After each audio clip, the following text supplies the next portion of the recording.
Guys, welcome back to my channel. ఇవాళ నేను మీకు ఈజియెస్ట్ అండ్ చాలా త్వరగా అయిపోయే బగారా రైస్ రెసిపీ చెప్పబోతున్నాను. అది కూడా రైస్ కుక్కర్లో ఎలా చేసుకోవాలి అనేసి ఈజీగా. సో ఇక్కడ వచ్చేసి దానికి కావాల్సిన వచ్చేసి పచ్చిమిర్చి, ఆనియన్స్, పుదీనా, కరివేపాకు తీసుకోవచ్చు అండ్ దాంతోపాటు కొత్తిమీర అనమాట.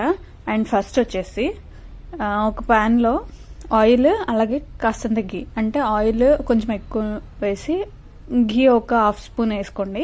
సో టేస్ట్ బాగుంటుంది అనమాట.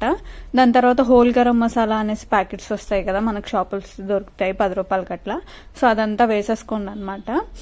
సో ఒకటి కూడా మిస్ అవ్వకుండా. లేదు ఇంట్లో ఉన్నాయనేసి అనుకుంటే ఇంట్లో ఉన్న హోల్ గరం మసాలాస్ అన్ని కొంచెం కొంచెంగా తీసుకొని వేసుకోవచ్చు అనమాట. దాని తర్వాత పచ్చిమిర్చి, ఆనియన్స్ వేసి ఆనియన్స్ బాగా మగ్గేంత వరకు వేయించుకోవాలన్నమాట, కుక్ చేసుకోవాలి.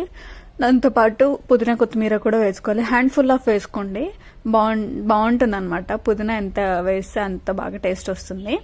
సో అది అయ్యేలోపు, అదంతా వేగేలోపు ఒక పక్క రైస్ కుక్కర్లో అన్నం పెట్టేసుకోండి. ఆనియన్స్ ఇంకా బ్రౌన్ కలర్లోకి వచ్చిన తర్వాత 1 స్పూన్ అల్లం వెల్లుల్లి పేస్ట్ వేసుకోండి. మేము ఇక్కడ ప్యాకెట్ యూజ్ చేస్తున్నాము. 1 స్పూన్ అల్లం వెల్లుల్లి అండ్ చిటికెడంతా పసుపు వేసుకోండి.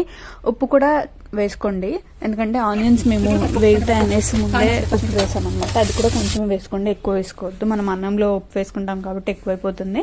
దాని తర్వాత అన్నం ఎప్పుడైతే ఉడకడం స్టార్ట్ అవుతుందో, ఇంకా కుక్ అవ్వడం స్టార్ట్ అవుతుందో 70%, 40, 60% అప్పుడు ఈ మిశ్రమాన్ని వేసేసుకొని కలిపేసుకోవాలన్నమాట. సో రెడీ అయిపోతుంది ఈజీగా. దాని తర్వాత పైనుంచి కొత్తిమీర, కరివేపాకు అండ్ పుదీనా వేసేసి మన బగారా రైస్ రెడీ అయిపోతుంది అనమాట. ఇంత ఈజీగా అయిపోతుంది. Thank you for watching.